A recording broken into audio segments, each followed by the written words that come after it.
Naam, ni taarifa kutoka kwenye klabu ya Young African ambao leo hii wamepata sare kwenye NBC Premier League, sare ya bila kufungana. Sasa baada ya kutoka ya sare hiyo dhidi ya TRA United, Young African wamekuja na taarifa ambayo wameposti kwenye ukurasa wao wa Instagram kuhusiana na kocha wao. Je, ni taarifa gani hii? Tunaenda kuichakata hapa Tubone Media. Kitu ambacho unatakiwa kufanya wewe ni kukaa nasi mwanzo mpaka mwisho wa hii video, lakini pia nikukumbushe tu wewe kama ni mgeni na ni mara yako ya kwanza unatuangalia, hakikisha umesubscribe na kubonyeza alama ya kengele, kwani haya na mengine mengi ya kimichezo utayapata hapa Tubone Media. Kwa kufanya hivyo, kwa kusubscribe, utakuwa umejiunga na familia hii ya michezo na burudani. Sasa leo tunakwenda kutazama mchezo wa NBC Premier League ambao umetamatika hivi punde, ambapo Young African walikuwa wenyeji na TRA United ndio walikuwa wenyeji wa mchezo huo, huku Young African walikuwa wageni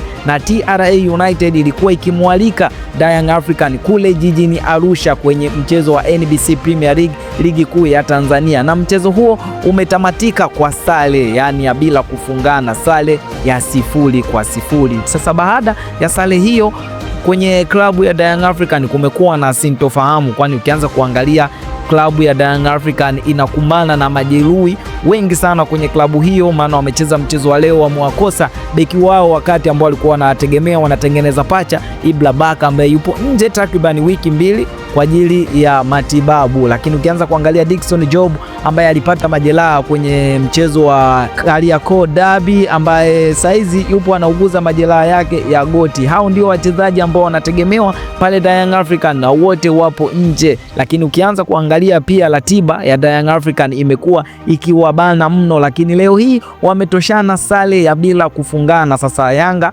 anafikisha mwaka mmoja bila kufungwa, yani unbeaten, bila kufungwa mechi yoyote ile. Lakini kwenye ukurasa wa Young African kumekuwa na taarifa ya kuhusiana na kocha wao. Je, mwendelezo huu unakushawishi wewe mwananchi kuendelea kuishabikia timu yako ya Young African? Tukutane kwenye comment, lakini pia wewe unasema nini kuhusiana na kocha wa Young African? Engineer Hersi leo hii ametoa taarifa kuhusiana na kocha huyo, ni kwamba kocha huyo saizi yupo kwenye maangalizio, yani wamempa game kadhaa kwa ajili ya kumwangalia, je, atazidi kuweka performance iwe kubwa au performance ya Yanga itazidi kudrop.